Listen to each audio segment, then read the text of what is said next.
All right, so wanted to give a quick rundown of the trade I took this morning. Um, I haven't really shown you how what the thought process is when I'm looking for trades as it relates to the videos that I would have put on my YouTube channel regarding quarterly theory, right?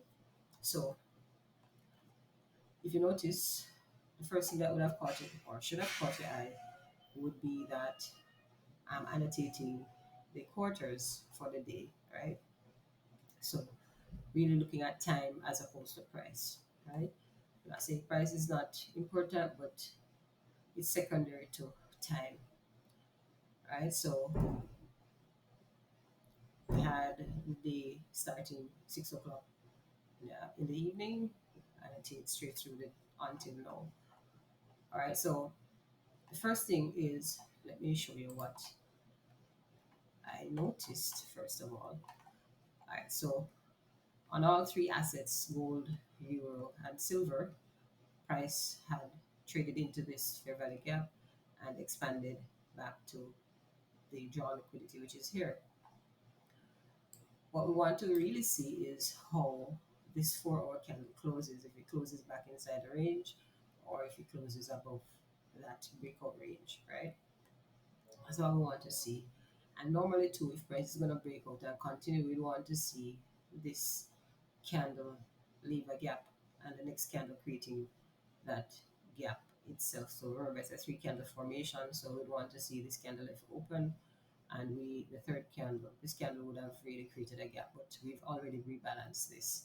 Doesn't mean that price can continue upward, but um, we'd want to see how this candle closes. The euro is already has already traded below that breakout range, and silver I believe is ahead or above that breakout range, right? Silver broke out and never pulled back at all. So silver is still in breakout mode basically. Um, Let me just drop that line here. That's the highest high, right? So silver is still in breakout mode. But if we go back to the 5 minute time frame, um, you would have noticed coming into so of the AM session. Let me just make this a little bit more clear. The AM session starts at 6, so I'm just gonna make this a little bit bigger so we can see the difference, um, where that session starts, right? So and then this will be London, right here. We need another vertical line. Just need to make this brighter, right? I'll get to the point shortly. All right, so now we see the different sessions, right? So if we look at silver in comparison to gold, um, when we entered New York session, London created a high. The New York session opened inside the range of the high, while silver did basically a similar thing, opened inside the range of the high, right? If we look at the euro, what we'll see, let's just brighten those lines as well so that we are clear of what is being said. Um, right, so if we notice when New York opened here, we opened not inside the range but above the London high. So that's the first thing that would have caught my eye, right? But I wasn't at the chart at this time because this would be the accumulation phase of New York's opening, right? So didn't see that. I wasn't at the charts at that time either. All right, so next thing, if we wait on the manipulation or the distribution phase, we can enter in either. I'm not saying persons don't use the accumulation phase for entries, but you have to be careful because price can come back, manipulate, and take you back out of the trade. So you have to be careful. All right, so best times to trade the manipulation and distribution phases. So if we notice price traded through the high of the first quarter, and then here it failed. We know that silver was all the way up here already, right? So that's what I noticed.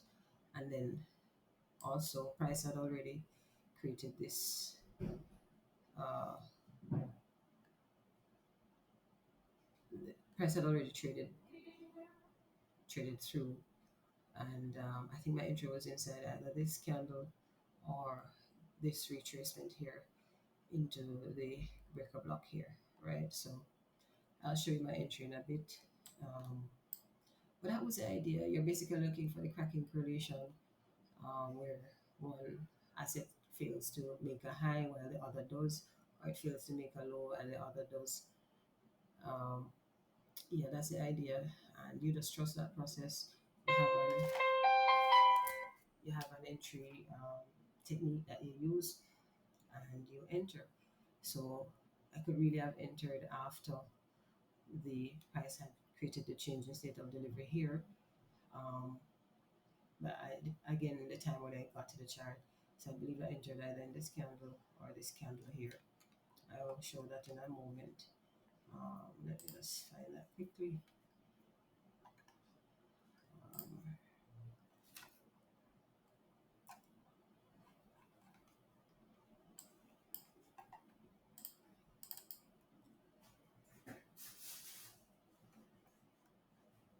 let's drop it on the screen.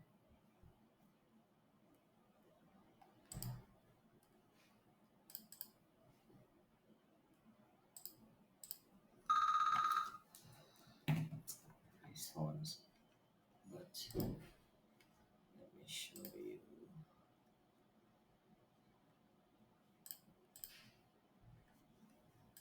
Could have been a little bit more organized with this, but um, I just decided to share, seeing that I haven't shared anything in a while. Um, Let me just do this.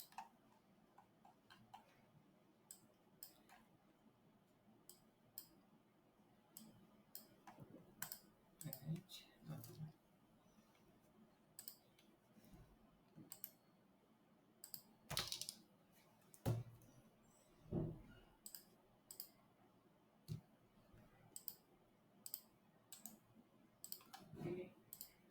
Um, crave your patience.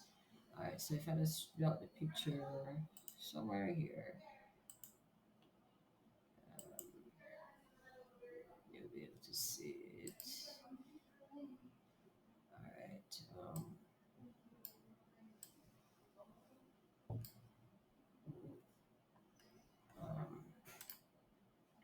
that's a 1 minute time frame, but I want to show it to you from the 5 minute perspective.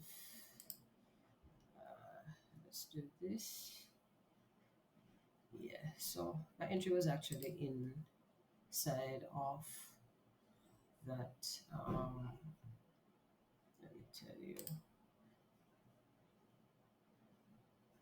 Yeah, that candle I retraced. So that was the 8:30 candle. Let me make sure of the time. I realize I may seem all over the place, but apologies. So my entry was in the 8:30 candle, right? So when price pulled back into here, that was my entry, and my exit was the fair value gap here. I had exits here and inside the fair value gap here, and it was as simple as that. To be honest, nothing to really. So you can see in the pullback in there and the exit there. So nothing to really think too hard about. This was a breakout level, so we do anticipate the consolidation there. But at the same time, this fair value gap was unmitigated, and this was also another breakout level right here. So I did anticipate that price could trade down into these levels. So that's what basically happened. Uh, yeah, it's as simple as that. Don't overcomplicate things.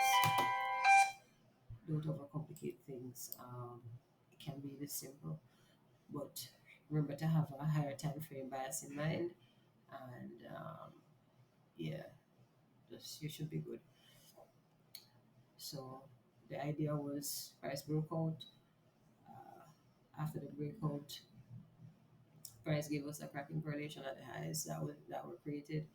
Price pulled back into the breakout level, and now, depending on how this 4 hour candle closes, we can uh, anticipate what the next move will be, whether we'll continue to sell or we'll continue to go higher. All right. So thank you very much, and have a good rest of your day. Obviously, don't no FOMO. There are always other opportunities inside the markets, because when it comes to about 9:30, 10, there can be other opportunities presented as well. So um, let me see what is possible after this.